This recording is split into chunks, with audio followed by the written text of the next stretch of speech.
নমস্কার, কেমন আছেন সবাই? আশা করি সকলেই সুস্থ আছেন, ভালো আছেন। মোহু এ টু জেড লাড্ডু গোপালের নতুন ভিডিওতে আপনাদের সকলকে জানাই স্বাগত। আজকের ভিডিওটি রাধা অষ্টমী ব্রত পালন নিয়ে। যারা জন্মাষ্টমী পালন করেন তাদের সকলেরই উচিত রাধা অষ্টমী পালন করা এবং সকলেই রাধা অষ্টমী ব্রত পালন করতে পারবেন। কৃষ্ণ জন্মাষ্টমীর 15 দিন পর হয় রাধা অষ্টমী। রাধা অষ্টমী পালন করতে পারলে ভালো ফল লাভ করা যায়। এবছর অর্থাৎ 2024 সালে রাধা অষ্টমী কবে পড়ছে, কতক্ষণ উপবাস করবেন, কি ভোগ লাগাবেন, কি মন্ত্র সহযোগে পূজা করবেন এবং কিভাবে পালন করবেন সেটাই আজ আপনাদের কাছে তুলে ধরব। এবছর অর্থাৎ 2024 সালে 25শে ভাদ্র, ইংরেজির 11ই সেপ্টেম্বর বুধবার রাধা অষ্টমীর ব্রত পালন এবং যারা পালন করবেন সেই সময় হলো পরের দিন বৃহস্পতিবার 11টার মধ্যে। পুজোর শুভ সময় হলো মধ্যাহ্ন, দুপুর 10টা থেকে 12টার মধ্যে করতে পারলে ভালো হয়। এবার আসি উপবাসে। আপনারা 12টা অবধিও উপবাস করতে পারেন, সারাদিনও করতে পারেন, যে যেমন পারবেন সেইভাবেই উপবাস করবেন। রাধা অষ্টমীর দিন আপনারা প্রথমেই রাধা কৃষ্ণের বিগ্রহ পঞ্চামৃত দিয়ে অভিষেক করাবেন।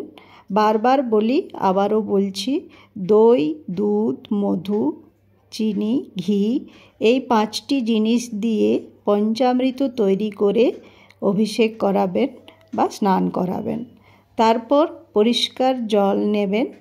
পরিষ্কার জল নিয়ে সেই পরিষ্কার জলে গোলাপ জল, অগুরু, ফুল, চন্দন দিয়ে স্নান করিয়ে নেবেন। তারপর ভালো করে মনের মতো করে নতুন বস্ত্রে সাজে অলঙ্কারে শৃঙ্গার করাবেন। রাধারানীর পুজো করবেন তা কিন্তু হবে না, সঙ্গে আপনার কৃষ্ণের পুজোও করতে হবে। তবে যাদের কাছে বিগ্রহ নেই তারা পটচিত্রেও পুজো করতে পারবেন। পটের সামনে একটি পাত্রে আপনার গোপাল থাকলে গোপালকে বসিয়ে, না হলে মনে মনে রাধে রাধে উচ্চারণের মাধ্যমে রাধাকৃষ্ণকে স্নান করে অভিষেক করাবেন। আর পটচিত্রটিকে একটি পরিষ্কার কাপড়ে জল, গোলাপ জল, অগুরু, কর্পূর, চন্দন দিয়ে মুছে নেবেন। ভাদ্র মাসের শুক্লপক্ষের অষ্টমী তিথিতে মধ্যাহ্নকালে অনুরাধা নক্ষত্রে রাধা অষ্টমী ব্রত উদযাপিত হয়। শাস্ত্রে উল্লেখ আছে জন্মাষ্টমীর থেকেও অধিক মাহাত্ম্য আছে রাধাষ্টমী ব্রত পালনে।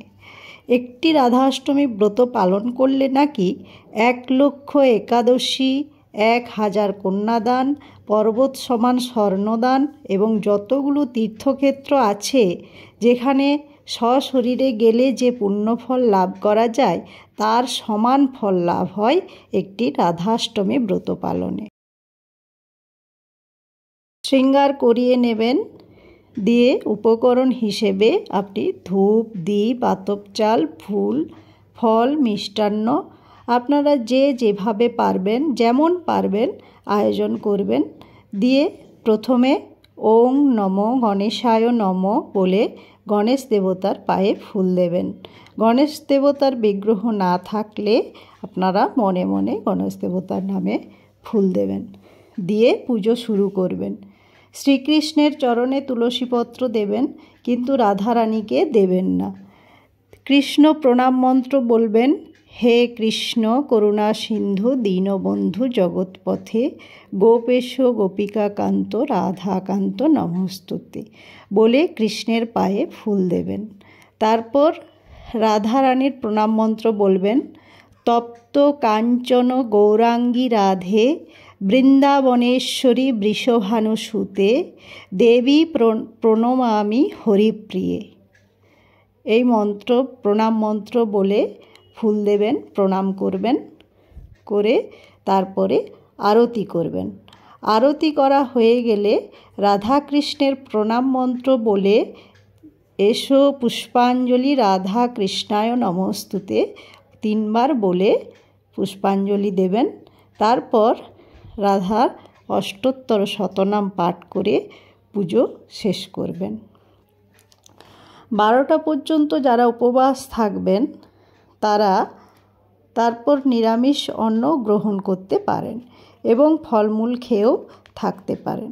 এবার যারা সারাদিন করবেন তাদের জন্য সন্ধ্যাবেলায় তুলসী তলায় প্রদীপ দেখিয়ে ভোগ হিসেবে রাধারানীর প্রিয় জিনিস চাল ভাজা, মালপোয়া, ছোলা ভাজা, মটর ভাজা, বাদাম ভাজা, তালের লুচি এগুলিও দিতে পারেন বা নাড়ু করেও দিতে পারেন। রাধাকৃষ্ণের প্রিয় জিনিসগুলি একসঙ্গে একটি থালায় ভোগ হিসাবে দেবেন।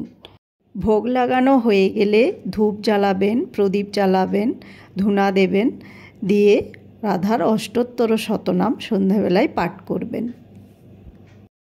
কৃষ্ণের অত্যন্ত প্রিয় মানুষ রাধারানী।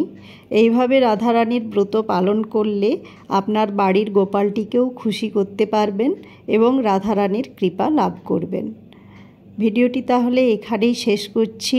ভালো থাকবেন, সুস্থ থাকবেন এবং আনন্দে থাকবেন। আর 25শে ভাদ্র 11ই সেপ্টেম্বর বুধবার রাধা অষ্টমী ব্রত পালন করতে ভুলবেন না। রাধে রাধে। ভিডিওটি ভালো লাগলে একটি লাইক করে দেবেন এবং চ্যানেলে নতুন হয়ে থাকলে সাবস্ক্রাইব করে দেবেন আরও নতুন ভিডিও দেখার জন্য, এবং শেয়ার করে অন্যকে দেখার সুযোগ করে দেবেন, অন্যেরাও যাতে এই ভিডিওর মাধ্যমে উপকৃত হতে পারে। নমস্কার, ভালো থাকবেন, সুস্থ থাকবেন আর প্রচুর আনন্দে থাকবেন।